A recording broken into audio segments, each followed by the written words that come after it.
Warning: the following podcast contains violent scenes that may be unsettling to some listeners. Listener discretion is advised. There is a Gorgon inside the box, and we want to figure out what it is doing. Unfortunately, we will turn to stone if we see her face, and she might try to make us look. Join Becca playing Vector, Joreen playing Nila, Monica playing Maxine, and Tillman as the Game Master in Think Before Asking, an Eclipse phase scenario written by Anders Sandberg. Please follow Twin Cities by Night on social media and consider supporting us on Patreon. Enjoy. Welcome to Eclipse phase Think Before Asking. This is another game by Anders Sandberg, written originally for first edition. I've ported it over to second edition. This game takes place in the scum swarm Failance Recourse. The scum basically are outcasts from the rest of transhumanity, but they still form a functional society. They're not brinkers that remove themselves completely. Usually they live in swarms, collections of old ships, broken down habitats, and all that jazz, connected together somehow to form a somewhat functional collective. Failance Recourse is stationary in orbit around Saturn, and it is, in fact, a collection of broken down, abandoned habitats.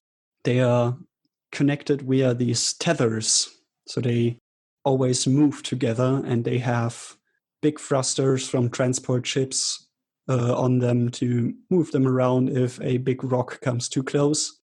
Essentially, you are always on the brink of, ceasing to exist, but you always kind of manage to get by. That's the scum lifestyle, really. Failance Recourse, as a society, is an exciting but dangerous place. It attracts a lot of tourists who want to experience the lawlessness of the scum, do all the drugs, have all the weird sex, and experience weird morph designs. And it's also, of course, a place where lots of criminals walk around and trade drugs, essentially bringing them to more restricted habitats. So why don't you introduce your characters and how they fit into this society? Let's start with Becca. I'm playing Vector, who isn't a biomorph. She's eclectic and fits in the scum society fairly well, in the sense that she's really into multiplicity. She actually has an illegal, or is the illegal fork of another alpha. And yeah, it's very interesting in that respect. So this society you live in doesn't really believe in capitalism. The autonomists, they do require you, however, to take part in society somehow. They have a reputation system, so you have to volunteer with a group or alone by yourself to do something that's useful for society, otherwise your reputation will be really low. So what would Vector's role be here? Oh, that's a really good question. Depending on the sorts of things that are here, I can see Vector helping out with maintenance of the actual habitats themselves to a degree. She's really good at robotics, as well as anything that has to do with interfacing with the network. So helping out with those two things within Failance Recourse makes sense to me. Yeah, that sounds good. Vector has kind of longish hair on one side, but shaved on the other, because we got to go for that look. And I just imagine that anything hardwire, she just can kind of hook into the back of her head like that. Is there anything else? I think that's good. Okay. Who wants to be next? I'll go next. I'm playing Nila Reynolds today. She is a jack of all trades, so basically that's also her role within the station itself. She comes from the militia, was picked up by Firewall, and basically at first dropped into this scum area.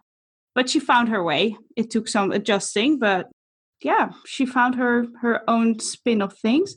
She is in a biomorph, which means that she basically looks quite normal, has long brown hair, gray eyes, that's basically Nila. All right, so I am playing Maxine Jones Parrish, short Max. She is a mind hacker, psychosurgeon, original colonist, so she got to see the fall of the Earth. She has her original human memories, etc.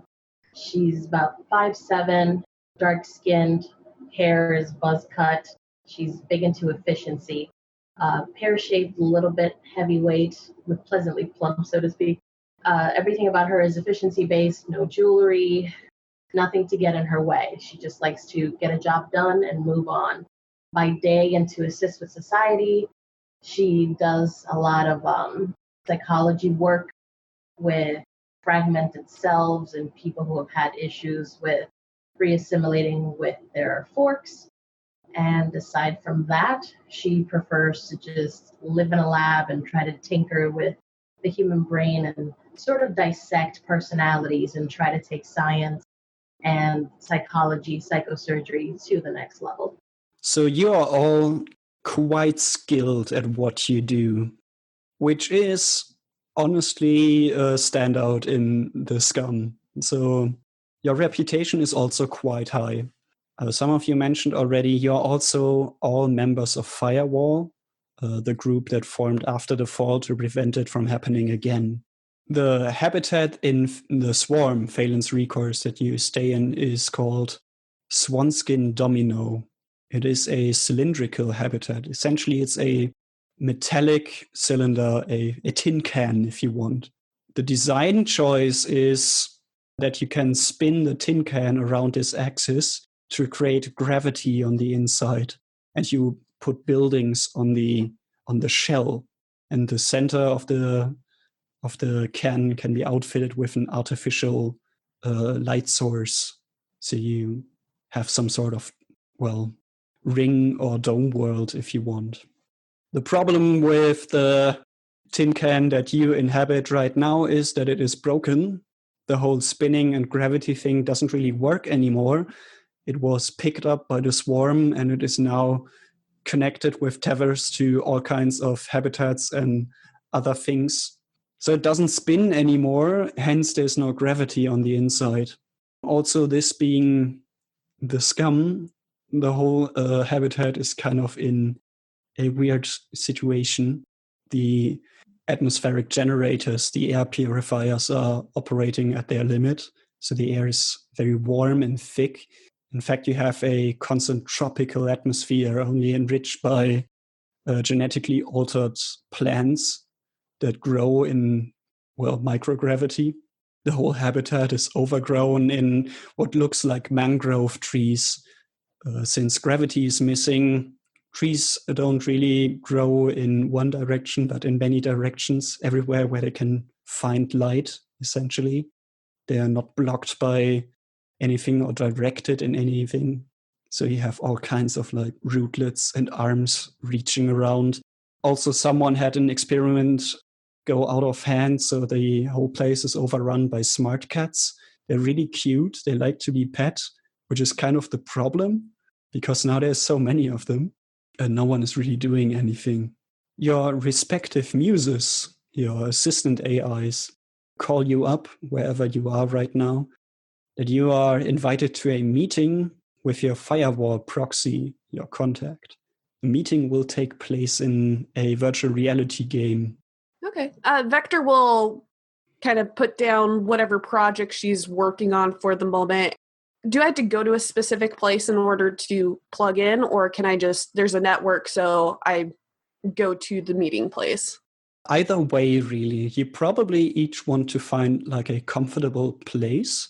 Virtual reality or simulspace means basically lose control over your body as if you were sleeping. So you just want to find a place to strap yourself into. No gravity means lying down is kind of dangerous, because you would spin around at a slow speed constantly, and if something falls over, you could actually hurt yourself. So you probably want to strap yourself to a cushioned wall. Gotcha. Okay. Yeah, that's I'm sure there's a little workshop in this place that I am in, and then I also have that kind of stuff because we know this could happen at any moment. So I imagine we all get ready to strap in and head on in. Yeah, Nila does the same thing. She closes down her workshop for the day, walks to the back, straps in there. Maxine would probably be in the lab, so she would have to close that down, make sure that security is tight, and then get into her own personal room, put down the smart cat that won't stop following her, begging for food, strap herself to a wall, facing the wall, just in case the cat decides to try anything funny, biting and licking and all that, and then plug herself in, get ready to go. All right, you join the game Pokemondrian. It's a competitive art collecting and trading game. It has the added side effect that the designer, Linda Echo of the Titan Autonomous University, extracts data on which art periods and painters or sculptors transhumanity engages with now. Unfortunately, much of the pieces are, lost to the fall. Very, very few artifacts made it off Earth, and they are immensely valuable. They're also really easily copied, so there's a huge bootleg market. Everyone thinks they have an original, but no one really does. But yeah, this is virtual reality, so you can have your personal collection of all the favorite painters you want. Would you actually have a favorite? What would your collection be like? I think Max would enjoy a personal collection of Salvador Dali if art were her thing. But she would look at art as a way more so to examine the hand and the brain behind the art rather than appreciating the art itself. But if she had to go with one painter, it would be Salvador Dali. If sculptures are a thing, Vector would actually have several of the Greek statues. I'm thinking like Victory as one of them, and mostly just really appreciating the effort that goes into sculpting something like that and being able to look at that when she can. Yeah, Nila is not really an art person, but she does have a couple very abstract paintings hanging on the walls. Some of them only different shades of gray, some of them different shades of red or yellow, which she mostly uses as I actually have a reason to be here other than what I'm actually here for. Great. It's like the excuse studio. So you get invited by your, friend in this game, going by the name Maestro, to his private art collection room, essentially a private chat room. And as you click enter, you show up in a very old-looking room. The walls are pale brick with straw plastered onto them. It looks like a really crude old way to make buildings. The evening sun shines through a hole in the wall, not even a window.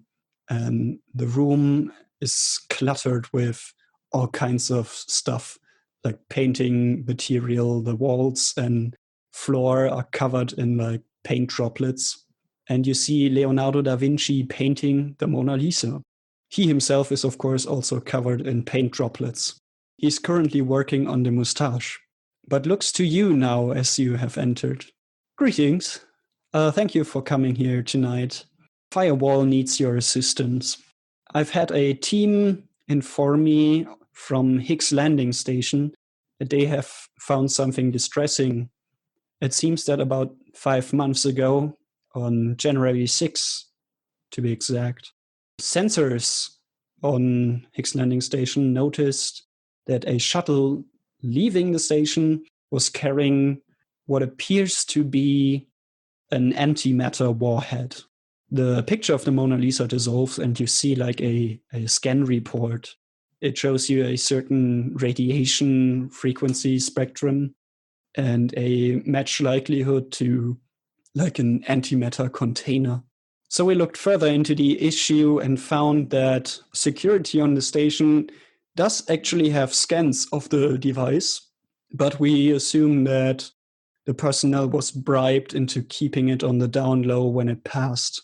And the details are a bit confusing and distressing. The picture dissolves again, and now you see, essentially a huge bomb Well, you see, this is a standard model, really, but it is outfitted with a weird extension. It has a quantum-entangled trigger. We were a bit confused because that would be really expensive to put on there. So it's now not just an expensive, but a stupidly expensive weapon of mass destruction. I've consulted with other proxies about why anyone would do this. We have a couple of theories here. So, of course, the concept of this trigger is that the communication is faster than light. Someone will push a button somewhere in the universe, and exactly in that very moment, the bomb goes off, no matter where it is. There's no communication delay. We also cannot tap into the communication. It doesn't travel along any wires, or it doesn't send any light or other kinds of radiation that we could tap into and analyze. So we will never know who's behind it. This also, of course, means that this bomb could pass through a Pandora gate and be on an exoplanet very far away from our solar system. We're not sure about the motives that lead to this, but the implication is, of course, distressing enough. The shuttle that this device traveled on is called Lando Lando, and it did apparently travel to Failance Recourse. So now I'm asking you to look into the matter. Of course, no problem. Any other things on what we need to be aware of? Unfortunately, that's really all I have in terms of details. I can send you the scans, of course, and the pictures of the device itself, but I'm not sure who traveled on the Lando Lando at that time. I don't have any data on that. Well, just at least send us the scans, because it could be a start. So you want us to specifically see if we can find out who's behind all of this, or just report back whatever information we find? Do you want us to try to stop it? Well, I mean, right now it's very hard to say, but of course I trust you to make judgments. I personally would very much like to avoid anyone using this kind of weapon for any reason. I'm going to be honest, it would be an extremely valuable asset to have. But yeah, of course, I'm interested in who has the kind of financial background to be able to build this at all and then move it around the solar system undetected. That takes not just serious willpower, but criminal energy and contacts, or enough money to push people to do what you want. I think Max is looking around the room and seeing how kind of dilapidated it is and making parallels to their own tin can habitat. And in a sense, as dangerous as this is and as taxing as it's going to be on all three of us, she's excited to at least be able to see something new, something different. A bomb that, has a quantum entanglement trigger. That's just up her alley. But more than anything, she's looking at Nila, excited to have somebody who has some sort of knowledge of how to defend themselves on her side, because as a nerd, her only concern is that she's not going to get past the door without getting shot. Yeah, Nila is not really paying attention to Max, because Nila is trying to gather all this information in her head as much as possible, at least. So she is focused on Maestro at the moment. Yeah, the Maestro has gone back to painting the Mona Lisa, but is in conversation with you still.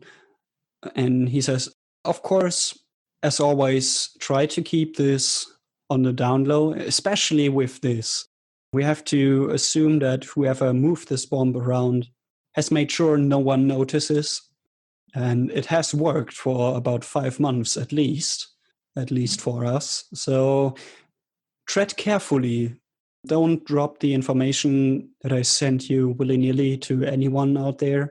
You never know who to trust, because if people find out, then maybe things get out of hand really quickly. Do you have any questions still? The team on Hicks Landing Station unfortunately had to move on to Iapetus. They won't be available. You can, of course, reach out to me if you need some sort of assistance. Yeah, just keep me updated if you find anything that seems valuable. Sure thing, will do. do you two know where my workshop is so that we can meet up there before we head out? Yeah, I imagine that Vector and Nila have at least met together a few times in reality. So yeah, I can head there shortly. I think Max is just gonna look at Vector and say, well, I'm following her, I guess. Meet you there soon. Okay. And with that, Nila logs off from VR and is back in her workshop. Yeah, the workshop, the art studio of the Maestro disappears and you're back in your future workspace. Getting back into reality, meeting up with Max. On the way to Nila's place, I'm going to see if I can hook up to the network and find any... I'm thinking like when a shuttle comes in, there's certainly some kind of log saying, hey, this docked at such and such time. I'm going to see if I can get a hold of that kind of information or how difficult it is to even get that, just to kind of know what are we working with here. All right, so looking over your sheet, I think the best way right now for you would be to use your reputation in the autonomous network. On the second page on the top of your sheet, you have a couple of reputation networks. They represent social networks. And the ad rep is the one that you could use right now to ask around in this habitat that you're in and around the autonomists. If they know about docking logs, if you want to be very unspecific, or if you want to drop the name Lando Lando, if they know about this ship, you heard something about it, and you can just casually ask and hope someone points you in the right direction. Okay, so I would rather go, because we're trying to be discreet, go with the, hey, does anybody happen to know about docking logs? I'm trying to find a specific shuttle for, I heard they had some material that I need for one of my projects. Right, so just roll me against your reputation score in the autonomous social network. So that is against 50. Right, 27 out of 50. Okay, so you succeed. You find there's a group within your local society in this swarm. They call themselves the Traffic Control Gang. Basically, they are a group of volunteers that make sure that all the traffic inside and outside the swarm is, orderly. So they track all the docking places, they track all the people coming in, all the ships coming in and leaving, and also all the local traffic between the habitats. And you know that in your general area, you can go to one of their meeting places, and you have been contacted by someone calling themselves Cable, who you could talk to. Okay. Then once we get to Nila's place, then I'll begin to start sharing that information. Max is just gonna follow along with the ride with Vector. She's not much of a social butterfly, so as Vector finds this information, she's just gonna stand there waiting for her to upload it and then head to Nila's with her and see where they go from there. So Nila, why don't you describe to us what does your workshop or your workshop and living area look like? It's built up out of 2 rooms. So on the front side, there is a garage door, basically, which if she opens it up, which she usually has, it opens up to a workspace with all kinds of things. So there's a bit of hardware, not too much. There is a guns area. There is some programming stuff somewhere in a different corner. She just has all these things laying around. And then in the back, there is only a curtain that separates her workspace from her dining area, which also functions as a bedroom, which also functions as a kitchen and everything you need to live, basically. So she'll be waiting in the workshop area for Vector and Max to arrive. Yeah, space is at a premium, even in these autonomous habitats, or especially here. So everything will be kind of crammed, and this is not out of the ordinary. One thing that you can do, as long as you're close together, is set up your tech net. essentially you can use a program that allows you to share your thoughts and even what you see and hear with other people over a secure connection. Other people will maybe be able to tell that you have TechNet running, but they will probably not be able to tap into what you're communicating or sharing. It's all silent, it's encrypted over the network. It stops working when you're very far away, or rather the delay gets kind of excruciating. But as long as you're close together, it's a very handy thing to have. So I'd say you guys arrive. How do you plan your next actions? I'll say Max walks in, starts looking around, kind of nods to herself, acknowledging Nila's workspace / living space up until she gets to the guns. At that point, she's wearing kind of like a jumpsuit. She's going to put her hands in the pockets of the jumpsuit and kind of take a sidestep as best as she can away from them as they set up their communication. And she's going to look at Vector, give her a nod and say, hey, just make sure this thing's up and running and, make sure there's nobody listening or viewing through our eyes, if you know what I mean. I know exactly what you mean. And Vector will go ahead to start the communication between the three of us, and as soon as that's established, she starts sharing the information about what she found with the traffic control gang and our possible first lead, Cable. So this is generally the information that I found. It gives us one angle to approach this. I did my best to make it seem like I'm just looking for parts at the moment. Didn't talk about a specific ship or shuttle, just to give us another place. Now, do you guys have any other ideas on how we can approach this? Yeah, so Nila is, she was cleaning guns when you arrived, and hands a couple to those that are willing to take. No, I think Cable sounds good. Firewall, as usual, didn't really give us much to start with. Maybe we can find out some more via them. If you have questions that pertain to your knowledge skills, you could do research right now.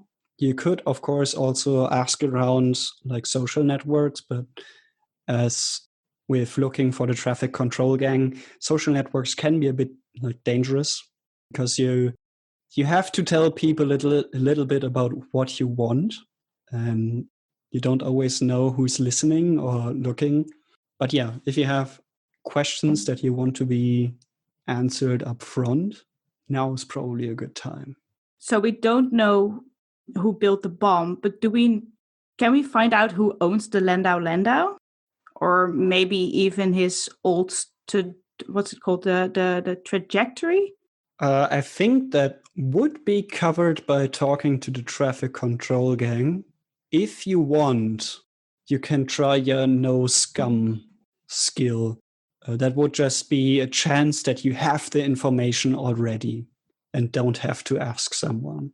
I think all of you have the same skill value, so it's irrelevant who does it, but I would give you the chance to have that information for some reason. Is no scum the same as no anarchists?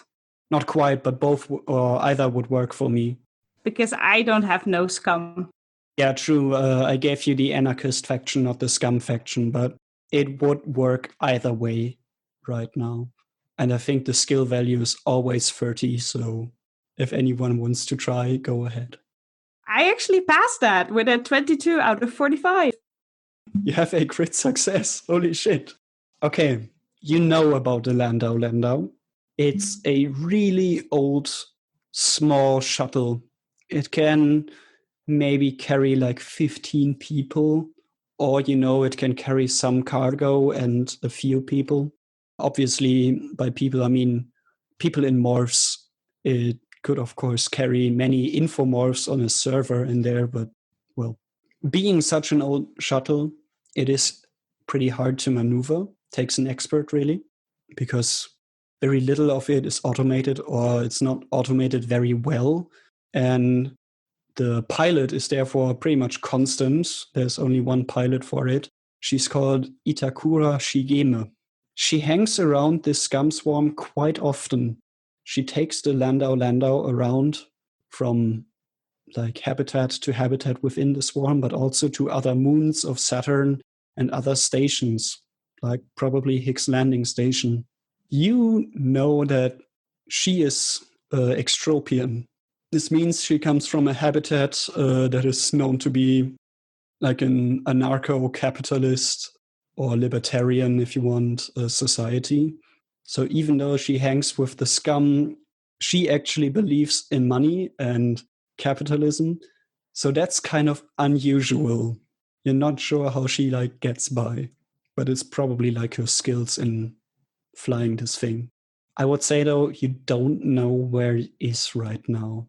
You don't know whether it is in the swarm or whether it is on the go, since essentially you're just going by your knowledge that you already had, and you probably heard something about this pilot being kind of a, well, important but also edgy figure in this society that doesn't believe in money.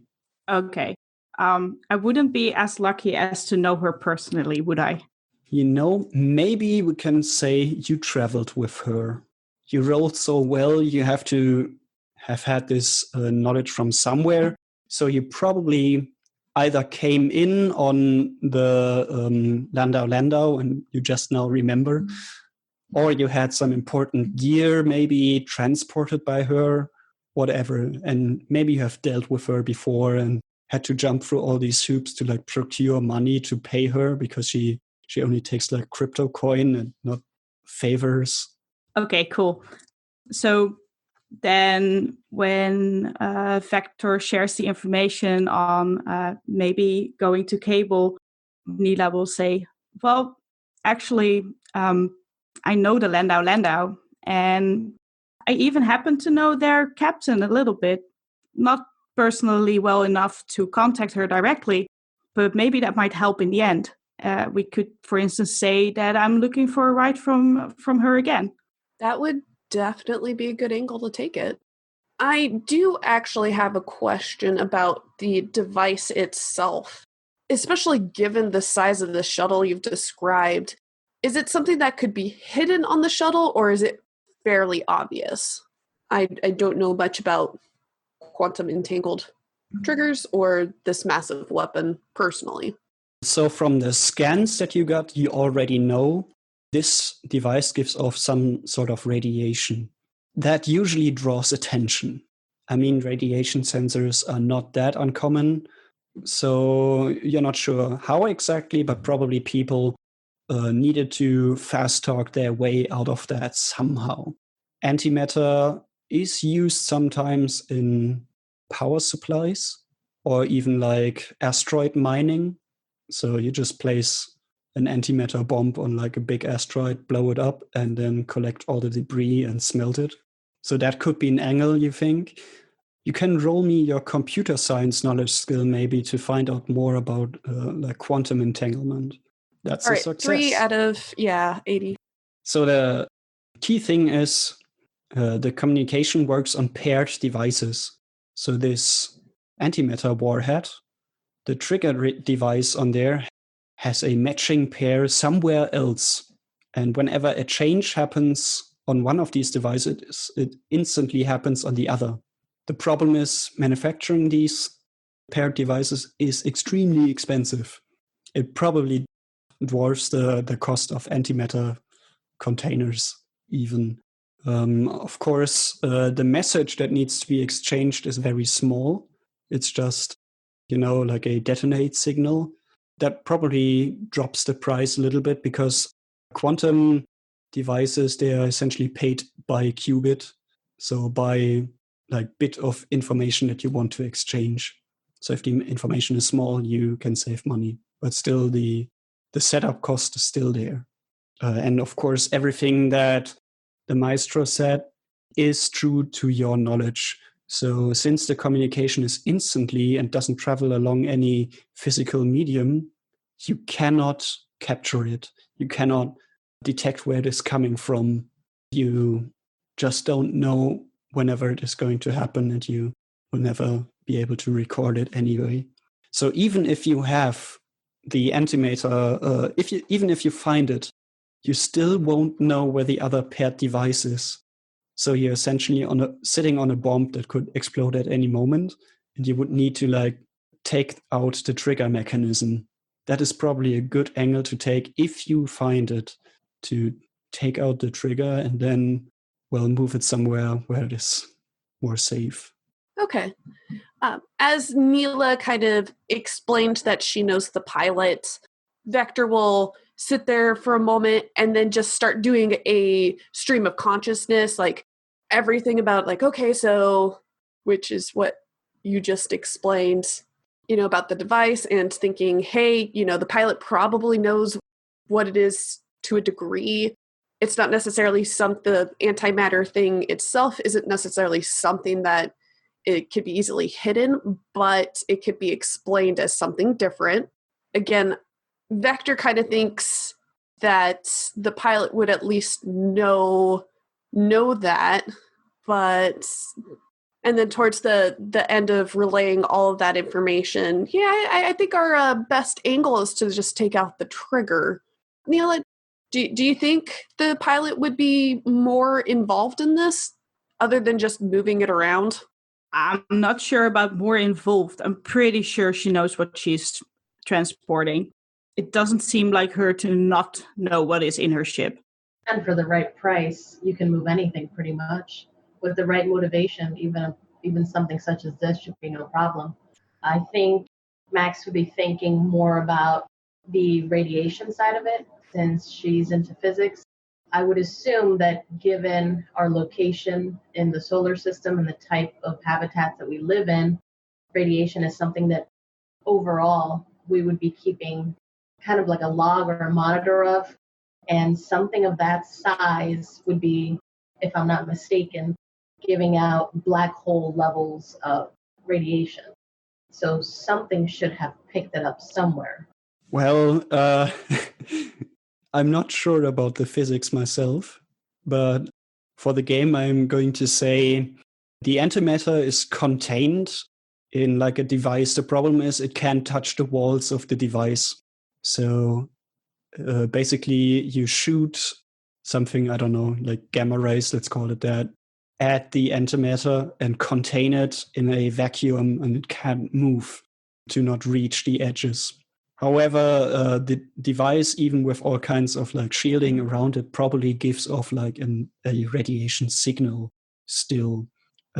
Weakened, of course, and it won't just kill you instantly and make all kinds of problems, but detectable, of course, because you have the scan results. So what I'm saying is, for the sake of the type of society we live in, one would presume that to make sure that things are in tip-top shape, or at least as best as we can do given our resources, radiation would be one of those things that one would track. So therefore, just like a pilot log or a ship log, you would have, in some sense, a log of overall in your area the types of radiation to make sure that it's not destroying people in biomorphs. So would that be something that we could perhaps tap into with Vector? I would say yes. You probably have two ways to go about this. You could maybe just ask the traffic control gang whether they have tracked what the Lando Lando carries or what the ships in general carry.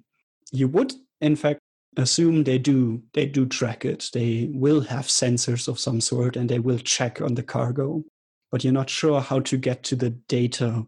Probably not, always available, because people sometimes want to carry things with them without everyone seeing it. But maybe you could hack into it. Could be an option. So I think that's what Max will do. She'll turn to Vector and say, well, given what Nila just explained to us, with the right amount of money, you could really move anything. Money buys motivation, and certain security risks tend to fall behind when there's enough zeros at the end of a transaction. So I'm thinking perhaps there's some sort of trace radiation that this thing is given off that goes against our regular parameters. Is there a contact that you may have, Vector, maybe in the traffic control gang, that could give us access to that if they have it?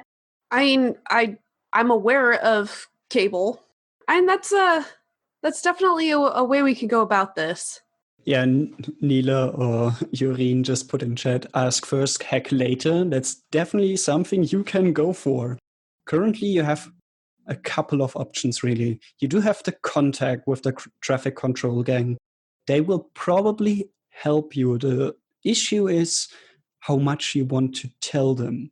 You could take the option to tell them everything and bribe them to not tell anyone else, in fact.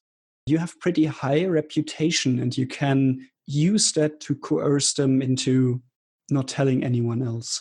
In-game, that would kind of work that you make a promise to them that it is important and you will make it up to them, which you could if you say this is about a weapon of mass destruction.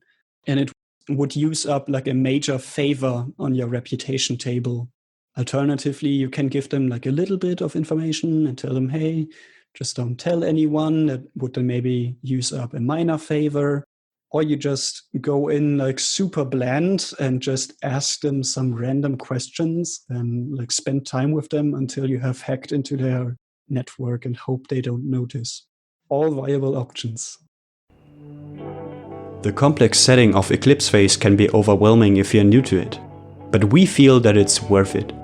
Check out our podcasts for the games Better on the Inside, Grinder and Body Count if you're an aspiring EP game master.